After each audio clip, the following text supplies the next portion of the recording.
So, hey everybody, welcome to 1HP's channel. I'm Dr. Matthew, and I'm taking over. No, I'm just kidding. I am Kevin. You probably recognize Matt over there, and I think this is something new we'll try, where I will be the one interviewing him, and so you get to learn more about him, and of course, you might learn a bit more about myself as well. So, yeah, who are you, this Matt dude? Oh man, who am I? Yes. I am Dr. Matthew Hu. I am a physical therapist and also a strength and conditioning coach that has been working in esports for the past 5 years now. And I get the question a lot about how I got in, so I figured I might as well tell that story. And so what happened was I graduated in 2014 from my doctorate program of physical therapy. And after I graduated, I worked in a clinic for 1 full year at an orthopedic and sports clinic. That's where we treat injuries of sports athletes and then your regular office employees that might have wrist and hand pain. And I knew that I wanted to do something outside of just working in the clinic, because at a certain point that got somewhat mundane for me. And the first population that I actually started with was CrossFit. So I actually got CrossFit certified. I created a injury prevention program and assessment to minimize or reduce the risk of injuries for different boxers. I went out, I started working with a few, and then I realized these are not my people, because every single night I would go home from work, I would hop on to Steam and Discord, and with my team, we would compete in CSGO, and we would participate in a league. And as I started to write content directed towards CrossFit athletes, I was also watching pro CSGO, pro League of Legends, pro Dota. And there was just one day where I had this aha moment. I was like, well, I can combine the two. So I did. And I started to write a bunch of content on 1HP to help gamers understand how they can begin sort of this journey to better health. And then I knew that I couldn't help the community change their behaviors just by writing content. I thought that I need to do this top down and bottom up approach by helping the professionals that everyone looks up to adopt these habits so that it will trickle down to the rest of the community. So I went to a bunch of events, and the one event that led me and really got me into esports was IEM San Jose 2015. And this was the event that had League of Legends, it had Counter-Strike. And because it was so early in the esports industry, CEOs, owners, players, managers are just walking around. You can just there's no VIP. There was a VIP section, but they were just walking around the venue, and I pitched every single one of them. Every player, every coach, every owner. And then one owner, was and that owner was George Alidis, Hotshot GG from CLG. He was actually already looking for a personal trainer, and I said, no, I'll be better than that. So I started to work for free, and really just snowballed into this more or less part-time to full-time gig. And then it snowballed into everything that I've done, working with Immortals, working with Guangzhou, consulting for a bunch of different teams, and then treating injuries and optimizing performance. But that's sort of the origin story of my history in this past 5 years. I love it. When you said origin story, the first thing that came to mind was like the Overwatch origin stories of all those players, and now we got Matt's version for all of you to finally hear. Exactly. And I gotta queue up the Overwatch logo, right? We'll make an animated short of you one day. Yeah. Esports man. So put that on the content creation to-do list. Yes. So I guess I should probably have introduced myself really briefly, and why do I love talking to you, Matt? So I can quickly summarize myself in a meme format, which is where I am a physical therapist as well. I am a lecturer by day, a streamer sometimes at night, and a gamer at heart. So nice. when you said PT as in personal trainer, yeah, that's what most people think, but we are thinking physical therapy, which we can do more than what a personal trainer can offer you. And that's my next question is, you mentioned now you are working with teams and you are an esports physiotherapist. Like, we use it just like a tennis or a sports physiotherapist. So what does your day job look like? Like, you do this full time. What does it look like? So I think it's really interesting to get into this discussion of what I do, right? Because it's evolved, and it will continue to evolve as we establish research, as we establish the basis and need for someone like myself to be with organizations. And I still really think that it's early, right? There is this 3 to 5 year gap where I still see minimal involvement of professionals like myself within teams.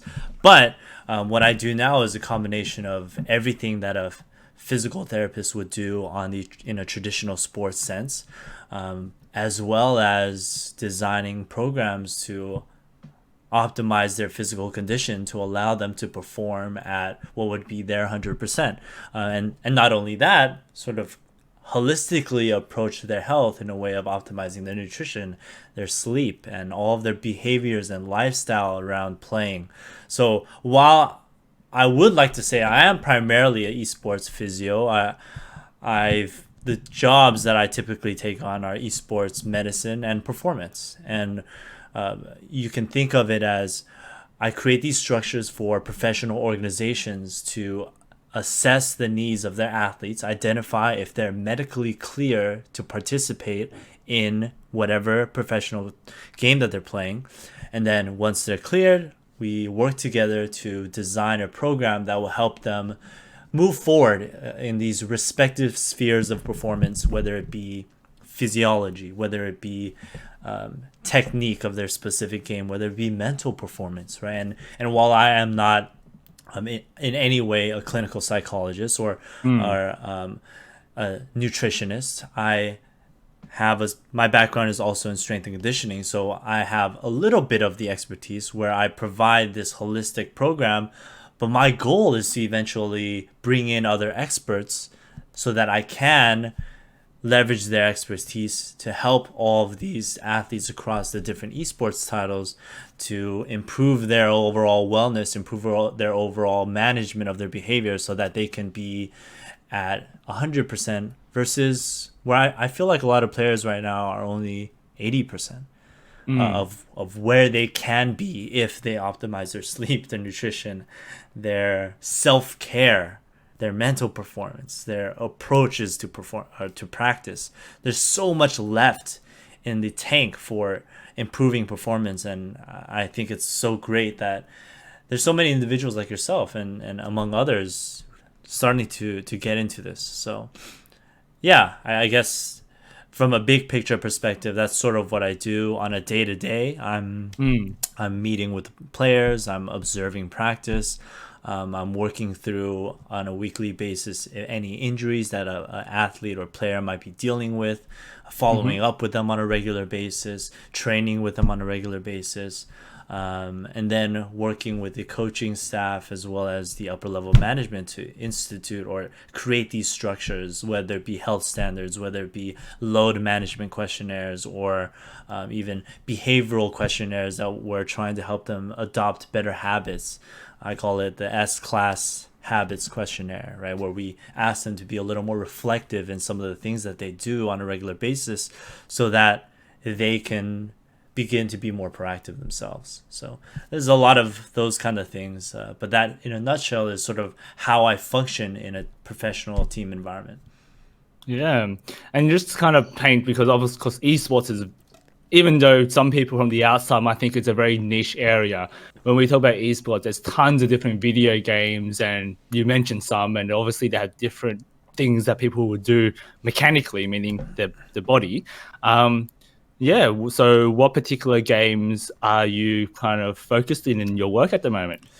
So right now, primarily Overwatch, but really I've pretty much touched every single title. And just as a reminder, I'm a pretty huge gamer myself. As I said, I played competitively in CSGO, played competitively in the original Dota before. And sort of my goal anytime I pick up a game is I need to get to the top 5%. And I think that really has guided a lot of my understanding of high level play, a high level performance environment, high level communication environment. All of that has really helped me understand, I guess, professionals a little more. But right now, primarily Overwatch. I've worked with teams for every season of the Overwatch League. So Valiant first 2 seasons, Guangzhou Charge in the second season, concurrently with Valiant. And then last season I worked with LA Gladiators. And then almost every season for the past 5 years I've worked with a professional League of Legends team, primarily CLG, a little bit with Immortals. And then consulted for a few injuries here and there with 100 Thieves and Evil Geniuses, Golden Guardians, Dignitas, pretty much every team, FlyQuest. Wow. So I've seen a lot of injuries across a lot of different esports. I was really, really close to the best duos, I guess, Smash Melee pair in the world. Yeah. I would say. Yeah. Just PPU and SFAT. They're close friends of mine. So Oh wow. I worked really closely with them when I was working at CLG, and I loved that environment. And every year, 1HP, the team is at Genesis. So we're there with a booth. We're helping the community understand what they need to do, and we provide some guidance, some tips to anyone that is present, as well as working with the pro players or the top X amount of players during the later stages of the tournament. So I've really seen a whole host and I guess an archive of injuries across all of these game titles. And it's been really fun. Yeah, wow. So just for the audience, making it broad here. So you got lots of different genres of games. You got the first-person shooters, mouse and keyboard, lots of right arm movements there. You've even touched on Smash, which is more controller-based, but lots of different movements to be considering there too. And that's actually, through the Smash scene, is how I actually came to know you and Kate and basically 1hp.org, because I used to play, and I try to play a bit more now again, Smash, and that's when I did notice, hang on, I'm watching Genesis and looking at their website. Well, wait, there's physios there. That's awesome. I didn't. Oh yeah, I didn't know that. That's awesome. Yeah, and as a person from Australia, there's not as many conferences, and definitely, as you can imagine, what you've been doing hasn't even started up in Australia yet. But the two things I wanted to say is, I'm definitely big on Smash. I've been trying to get good again in Smash Ultimate. I like the grind. I my little small goals are trying to get all the characters into Elite Smash, which is still not the 5%, but in my mind, it's close enough as a starting point. But then in Overwatch, I think we spoke about this once in our earlier conversations. I really loved Overwatch and how it's a first-person shooter with more role-based. I used to play a lot of TF2. Team Fortress 2. Okay. I'm a boomer for you guys who weren't born when that game came out. And I love the whole point of Anna, which was a character where you could support your players. We're health professionals, we love healing, but the interesting fact that you're shooting your teammates to heal them. I just love that concept. Overwatch is definitely a favorite of mine, and once I get my computer working, I'll get back into it. But back on topic, I know you said lots of different games. I would ask you what your favorite game is, and it doesn't have to be because of the scene. It's just like, if you were personally playing a game, which is what has been your favorite? So, I mean, wow, I've played so many. But if I had to choose one, my first love is Counter-Strike. It is by far the game that I grew up playing the most of. I played the original 1.3 or 1.2 all the way to 1.6. And then I played CSGO when it came out. And then I played it competitively. And now because I'm playing now a lot of Valorant, which is at the basis a very similar tactical team-based game that requires a lot of team coordination. It is sort of my favorite type of esport, in that it's that 5v5 or team-based tactical shooter, that requires you to have a micro and macro understanding of map movement and map position. I love that so much. And I sort of pride myself. I was always the in-game leader. I guess currently for my friends, I am too. That I feel like I can see a lot of the movements and identify patterns pretty well, right? And I guess, hey, we're physical therapists. We see a lot of patterns of pain and movement, and I guess that translated over into being pretty good at recognizing patterns for CS or for Valorant. So it's my favorite game of all time. Wow, yeah. So yeah, I would say similar thoughts. So my I did play a lot of CS and TF2 as I mentioned. But mine would definitely be Overwatch because that was when I really tried to climb the ladder back when it released. At the same time, I think you got the same elements of what we'd normally find in most sports, where it's not just the players and how good they are at their aim and everything, but this is a team-based game. It's objective gaming. You need to work together, and besides the roles like DPS or support or tank, and for example in Overwatch, you've got the typical sporting roles like the shot caller or some people have to kind of take up these additional roles like keeping an eye out for the rest of the team and the meta and everything as well. That's why if I somehow in a parallel universe was a professional esports player, I wish I was in the Overwatch League, but maybe not in this universe here. So what are you playing now? So mostly Smash Ultimate. Oh, that's right. For those who are familiar, I want to be a Peach or Daisy main with all the float cancels and whatnot. Okay. But my boomer hands, my old hands, need a lot of practice with that, but it will get there. Yeah.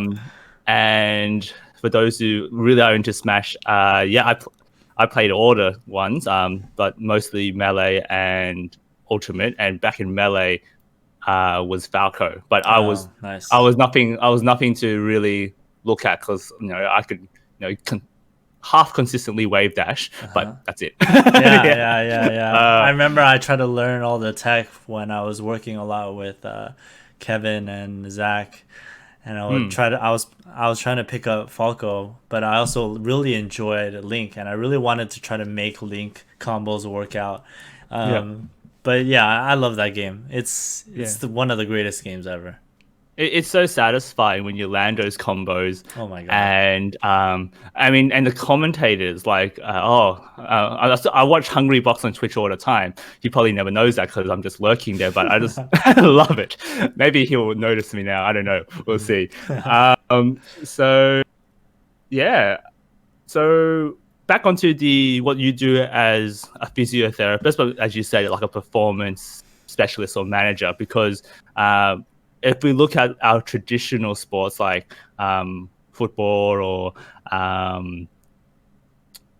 what other sports? So I was going to say soccer, but then it depends what you mean in which country. Yeah. Rugby and all those things. You obviously have a team of health professionals.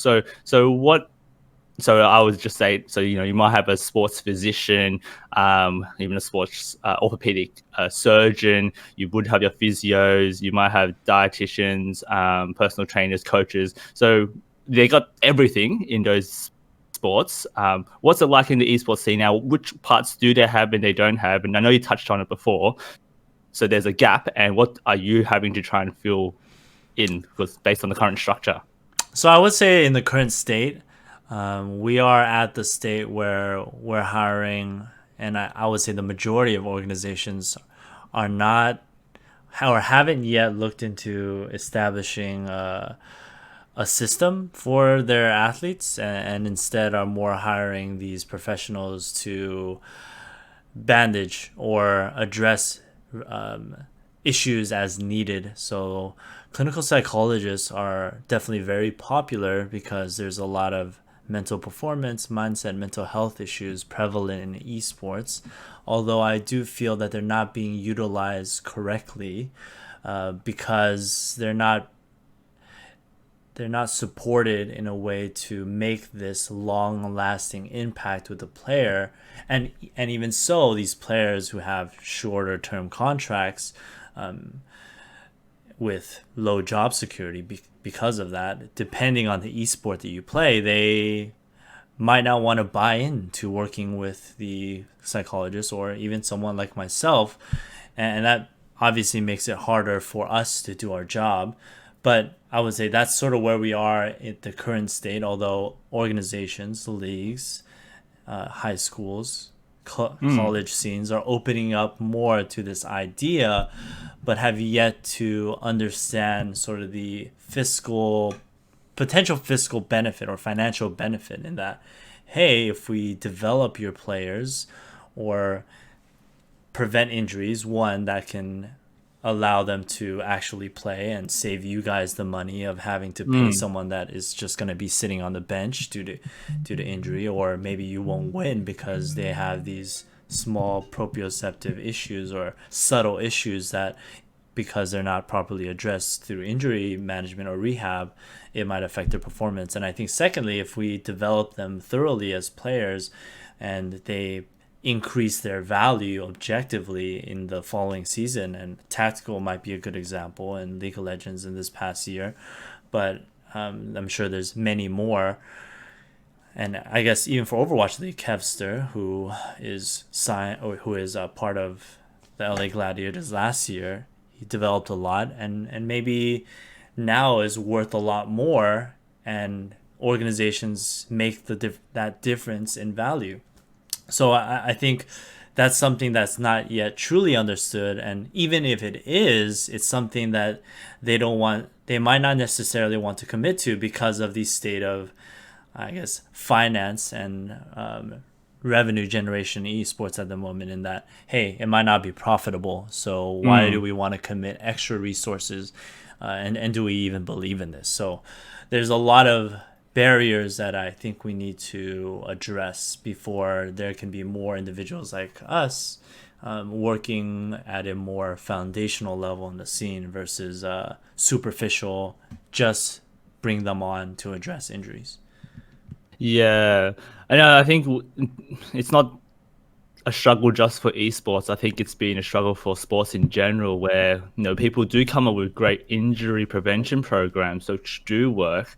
And yes, of course, if you're going to have someone to train you or go through the program, yes, of course, there's always money involved. But then in the end, the cost that you might pay for someone to do the program will save you heaps of game time, player, medical cost time, everything just completely should outweigh it. And it'll be a no-brainer, be like, why not do this and also win your tournaments? And then I think, like you said earlier on this conversation, that when you first started, you were doing this for free, weren't you?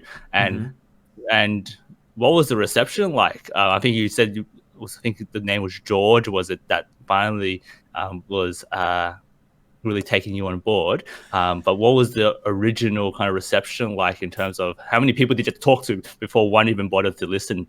So George is the owner, but at the time Devin Nash was the CEO, and fortunately he bought into the idea quite quickly, which is great, and really made me really supported and allowed me to do my work with the team. So it wasn't too hard to convince them, but because there's no structure at all, it really required a lot of work on my end to establish and design that, to identify, hey, what do I need to do right now at this current state where all of these players are? I can't just go in and implement what so many other professionals and so many other non-endemic professionals try to do right now in esports, which is, hey, we know this works, we're just going to do it this way. in esports. Yeah. You have to bridge the gap. You have to identify where they are. They are an inherently different population that will not respond to the same types of interventions at this stage in their lives, or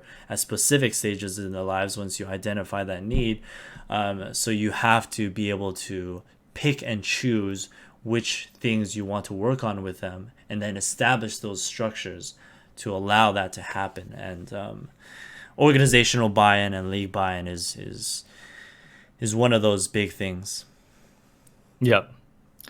Yeah. So yeah, I think that definitely has been challenging. You could go up and down the chain. So you got to work out what's needed and bring it up to the top.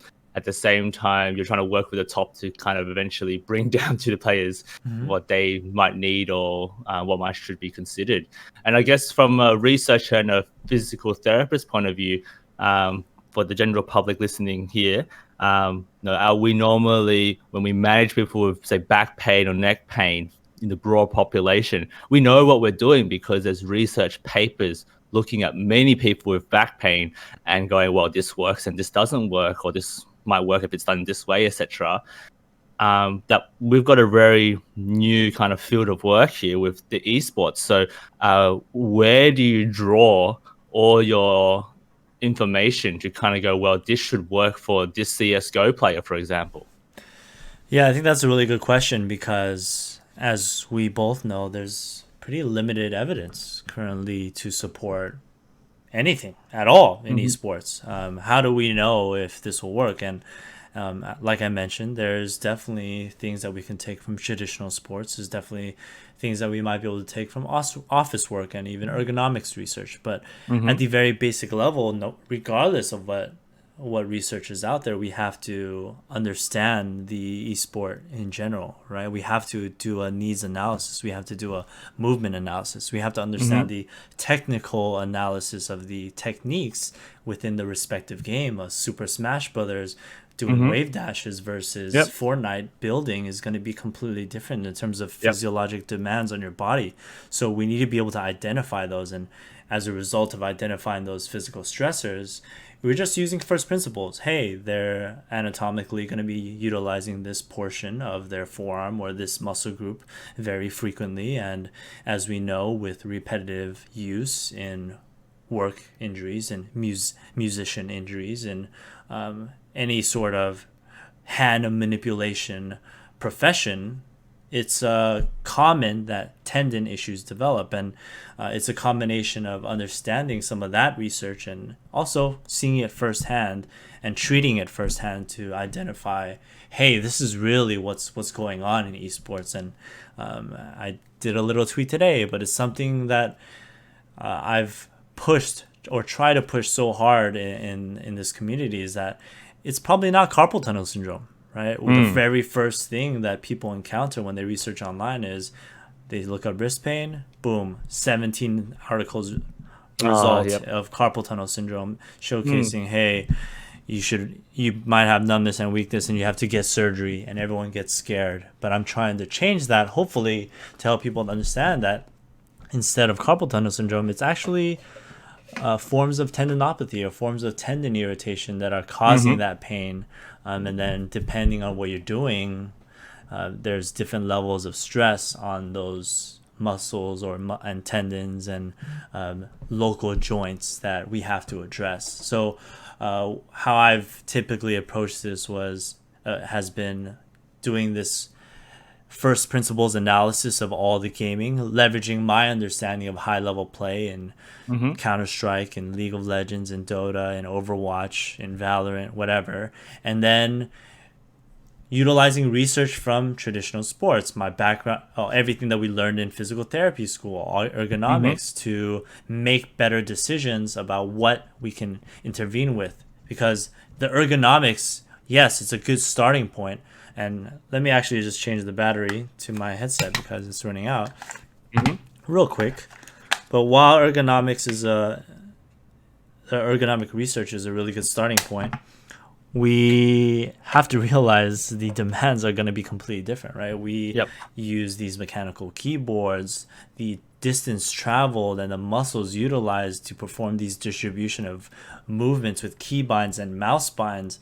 And then, as we know, always the discussion of actions per minute is always way more, I guess, aggressive than those office sedentary workers or work-related injuries that we see so often in the research. So we have to use that as a basis and then do our own analysis to identify, hey, what are some special considerations we have to take with helping this population? Yeah. And that's really helpful. And I think you nailed it on the head. And this is how a lot of sports physio started in the first place, where obviously there was a point where there wasn't much research on NRL or gridiron from a physio or physical therapy point of view. But if you know your anatomy well, you think about it, what's happening with a person's body as they do the sport, helps if you actually do it Yeah. yourself, then you can kind of piece things together and make a logical sense. But of course, in the end, we also want to really see on a large scale, like, it's data on really, does it really work? Because as any practitioner, we always have a cognitive bias. We always remember the really good cases, Exactly. but we don't really remember out of 20 how many really improved, how many didn't, and sometimes we don't get to follow everyone up as much as we like to as well. They lose contact and you don't really know what the results was as well. So it's really great that you draw from traditional sports, office workers, particularly for kind of PC gamers. And then you got the ergonomics, which I noticed you got content there as well on certain things, and might ask you about that a bit later. And then I think you at least mentioned in your blog as well, air traffic controllers, the cognitive load, and doing lots of movements, plus or minus the scheduling of when people do things. So, is it daytime or nighttime or way into nighttime that people are doing these things? Right. And then you can take kind of the ideas from other kind of activities that require lots of dexterity of the fingers, such as musicians, and you imagine piano players and violinists. They've got their hands in special angles with lots of APM, actions per minute, as you were saying. So I really love that. That's how you approached it, because as a teacher of physical therapy school, I wish all my students would really get that skill down. And I also love how you notice that the internet has its good sides, but the bad side is Dr. Google isn't always right, and you got all these terrible articles. And that's the other reason why I love your work is, well, how are you going to fix it? Well, we're not going to can't take down all these sites. Let's make an actual good site to actually direct people to. And that's 1HP, isn't it? So, yeah, no, really, really great to hear all your thoughts on how you've been approaching these players. And I guess this leads to the next question. We've mentioned there's lots of things that aren't there.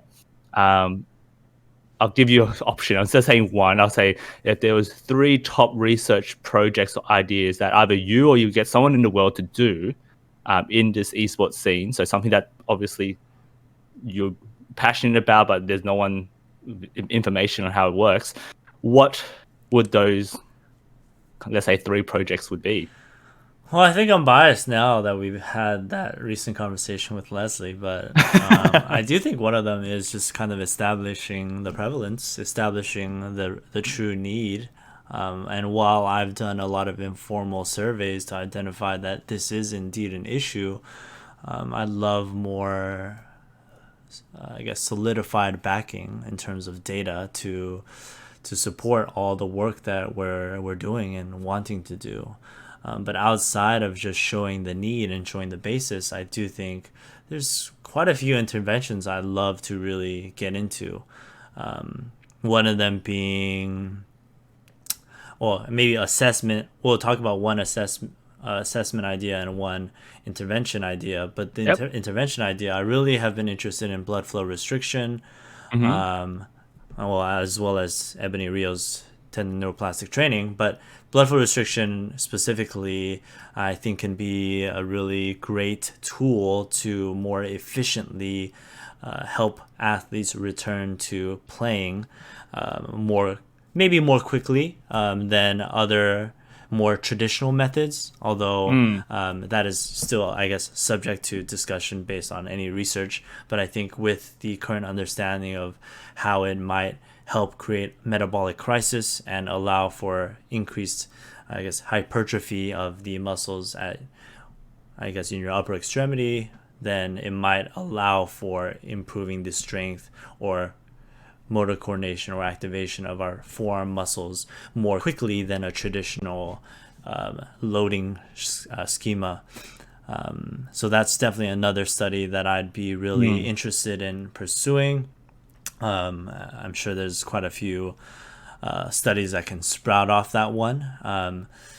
And then, for assessment, I mean, there's quite a few things. There's some things that I do. If we would just want to focus on one, as we talked before, there are ideas of utilizing surface EMG to identify the appropriate shoulder to elbow to forearm to hand, I guess, activation ratios, so that we can very clearly understand how certain positions, while we can anatomically assess and identify what biomechanically might be happening, I want to get the actual evidence as to how much of our rotator cuff is working if a person is a shoulder mover, and let's say they have some scapular anterior tilt and they have this upper cross syndrome. How does that affect the surface EMG in a specific gaming movement,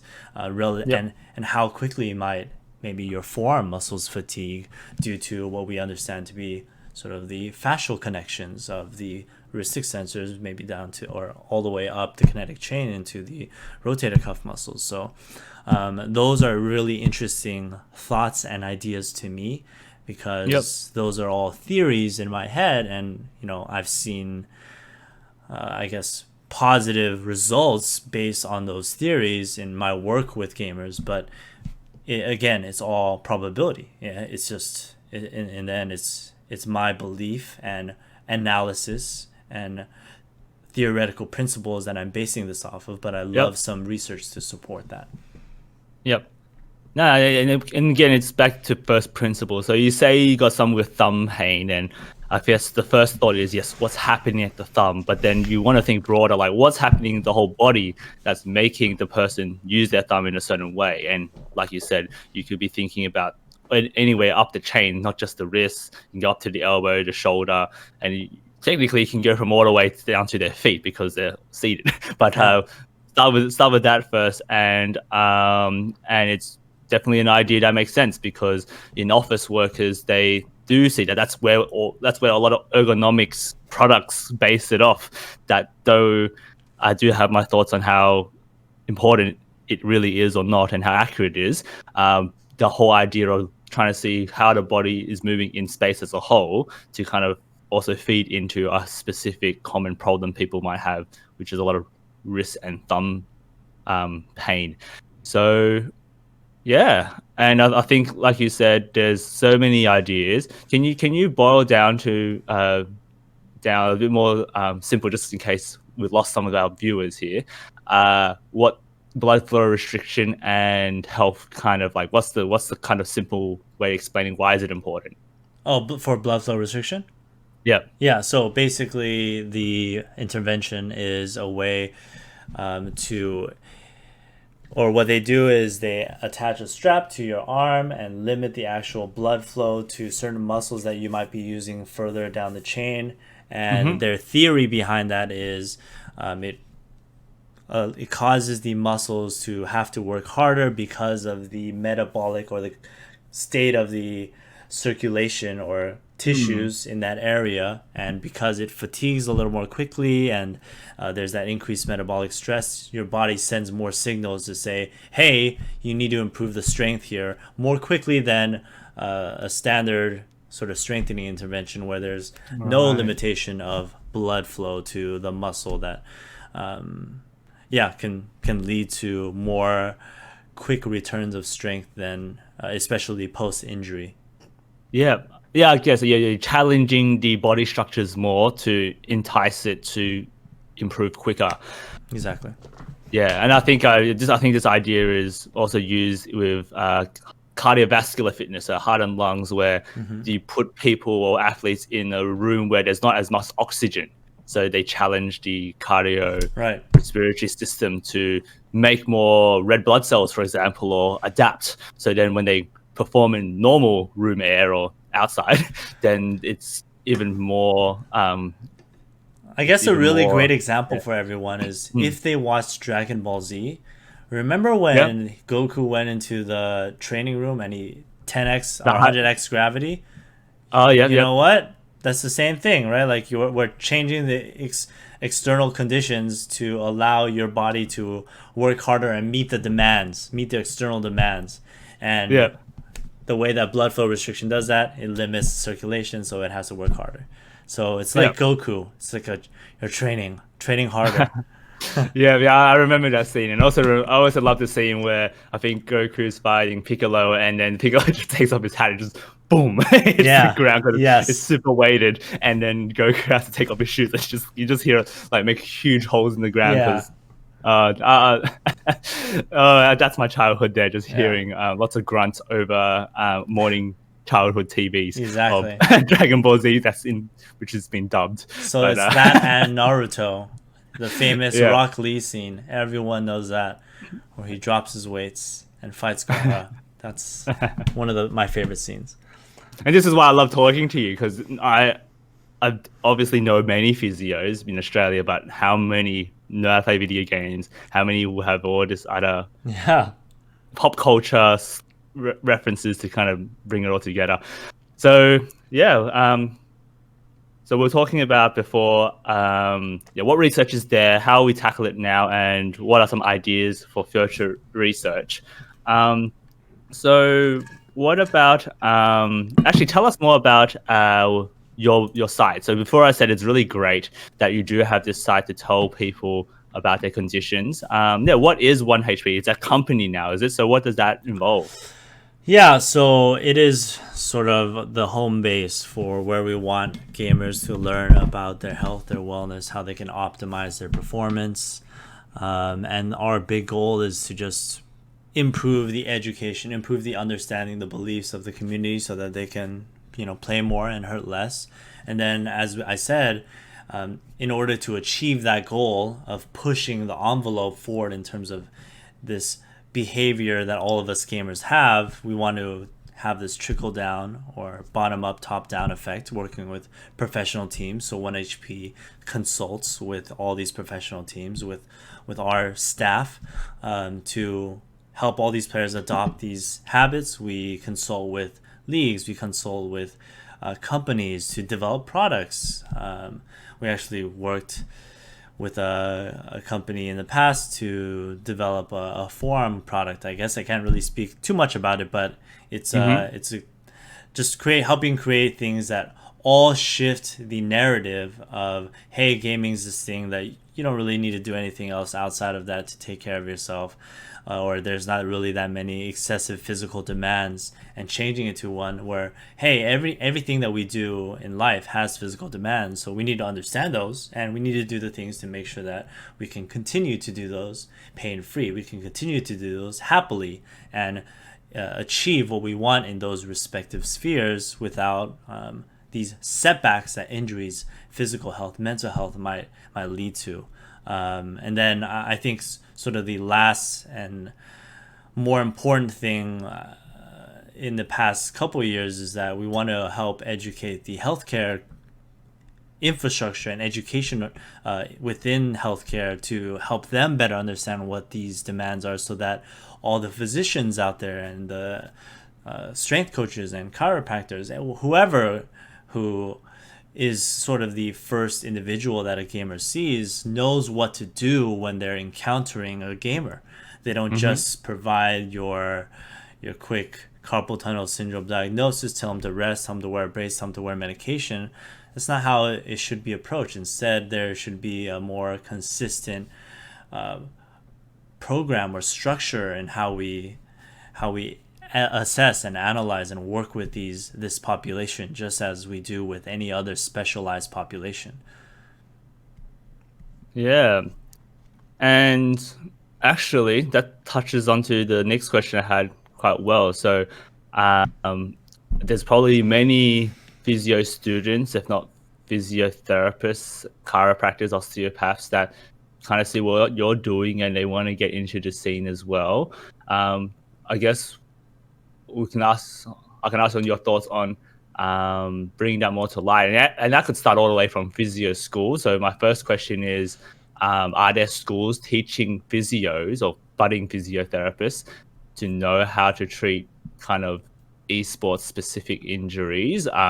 Like you said earlier, with first principles, it's not complete rocket science, but there needs to be at least some sort of curriculum to go, well, these are Mm-hmm. some things you can see. Mm-hmm. So that's my first question. Actually, we'll take it one at a time.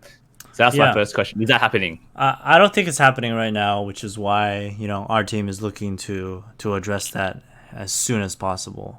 We have some stuff in the works, and hoping that it can be completed in the next year, so that the whole of the medical community can draw from our resources to learn how to better serve the community. Mm-hmm. And I think you have on your 1HP website some case studies. Is that right? I That's think right. Kate showed me. Yeah, I had a read of some. They're really good. So I think even as a start, that's a nice way to get people thinking. Mm-hmm. As in, I will actually, if my students are as nerdy as I am, to have a bit of a read if they're interested in video games and where physiotherapy can fit in there.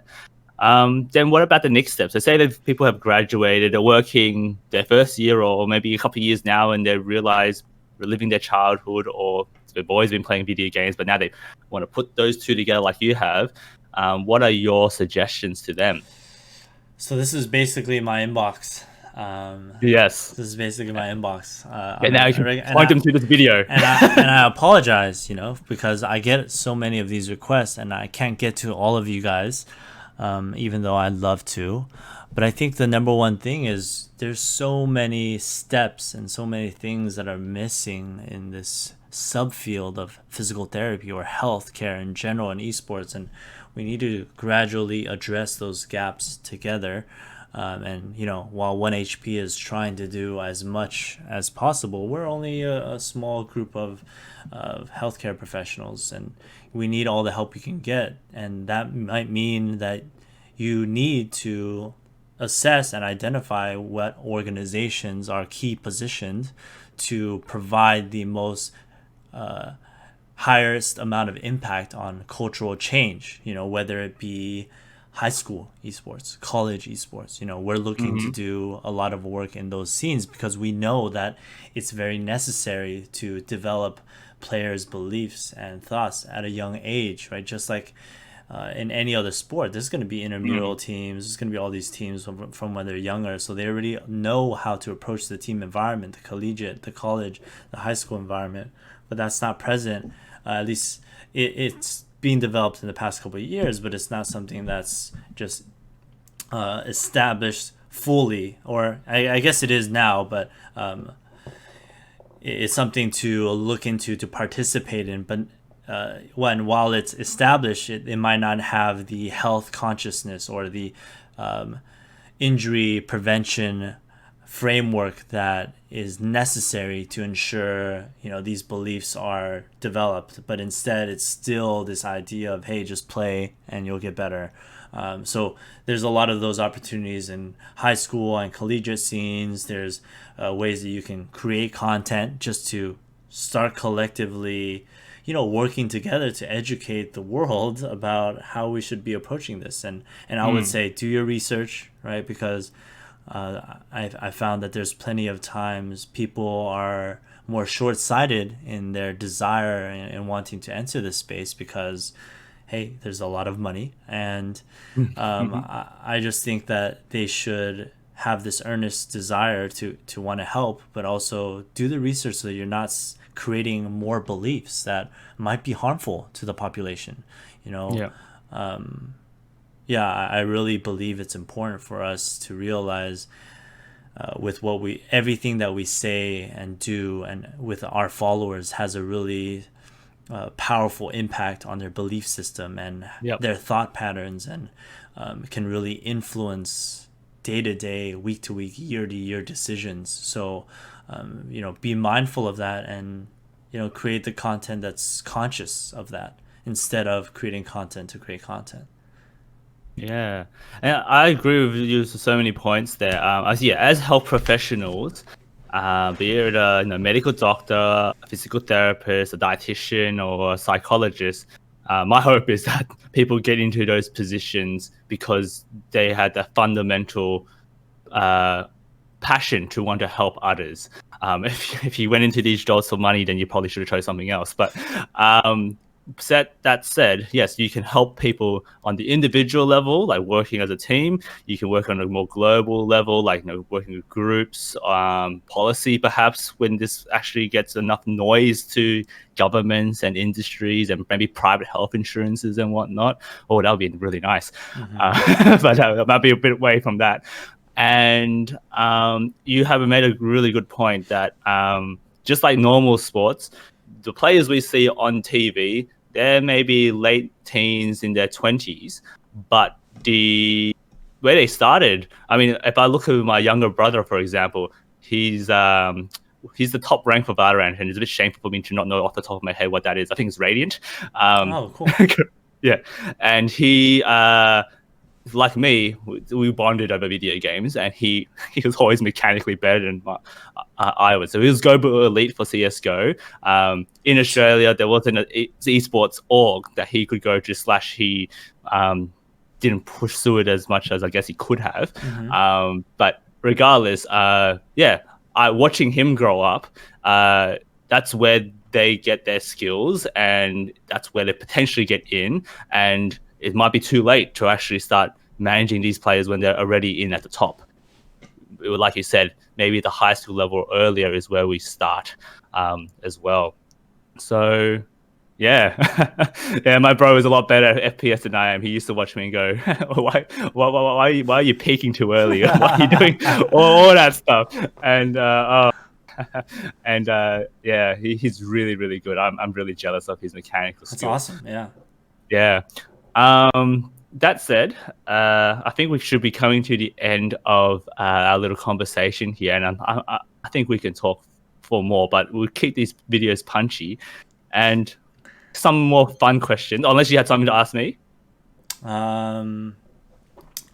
Yeah, I guess if you could give any gamer a piece of advice, and it could be anything from use 3 eggs, or only eat egg whites in the morning, or add 2 teaspoons of milk to make your pancakes more fluffy. What would that be?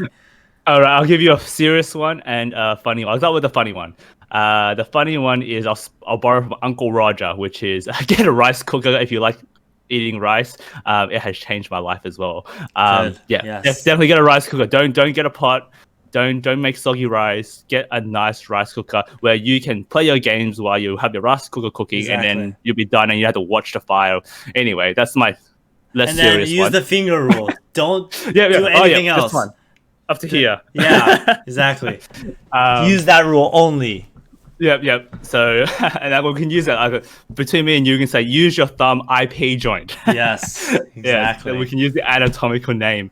Anyway, that's the non-serious one. The serious one is, I think, applies for life for anyone, not just gamers. And I told this for teaching in class as well. The biggest mistake isn't making the mistake. The biggest mistake is not learning from it. So everyone will make mistakes. What's important is, do you reflect? Do you develop? If you do that, then you grow. If you don't, then you're stuck in that position. And I'm pretty sure if you think hard enough, a few people you're very frustrated with certain people in your life because they don't change. And that's basically what's not happening. So that's the more serious one. And that was your question, wasn't it? Was there anything else? No, those are good. Those are 2 really good ones that I wanted to know. So I'll throw up some more other questions. So what's your earliest memory of playing video games? Wow. Let's see. What made you the gamer you are now? The first thing that I thought of was Super Mario RPG. You guys remember that game? That's one of my favorite games. It's on Super NES. The same? Okay, It's different with to Superstar Gino. Saga. Okay, yeah. Yeah, it's with Gino Wow. and Mallow and the Axum Rangers. That was like one of the games I played. Like I beat like 100 times, 100% of it a million times. Mm, Yeah, that's like one of my earliest memories of me continually playing that, getting the lazy mm. shell, an end game item, and just loving that and then playing that with my brother. Yeah, yeah, yeah. Um, What about wow. Yeah. you? So for me, my clearest memory being very young, I think I was 4 or 5, is when I think it was my mum or maybe my uncle. They gave me a Game Boy. So this is like the very first one, that red one. Oh, there Oh, was one before that, but there was the second generation, which was very close by, was this red one. yeah. And I think back then, from an Asian culture, for some reason they already started doing the modding. So you had those game cartridges just have like 40 games in them, which obviously was Yes. illegal. Very nice. Very And nice. the problem is they couldn't save as well. They Mm, put all the games in there, but it didn't have a thing that's to save. But terrible. That's I terrible. know. So I was playing like these little kind of casual arcade games because yeah, you don't need to save those. But I think my biggest memory was then getting into Pokemon. And back then I was complete casual. Like Oh man. I'll get stuck in Viridian Forest in red and blue. Um, yeah. And Pokemon then was great. sorry? Pokemon was great. That was one of the Pokemon best is games. great, yeah. And I think, like you said, I bonded with my bro. And back then, I think, have you ever played Maple Story? You know what Maple Story Yeah, is? I didn't play it, but I know it very well. Just it's an RPG. I mean, I played a few in between, but they're clear memories of, yeah, my bro kind of got. He's a few years younger than I. He's like, oh, you know what's the best stat? What's this? And he was a young kid, right? So he was really annoying.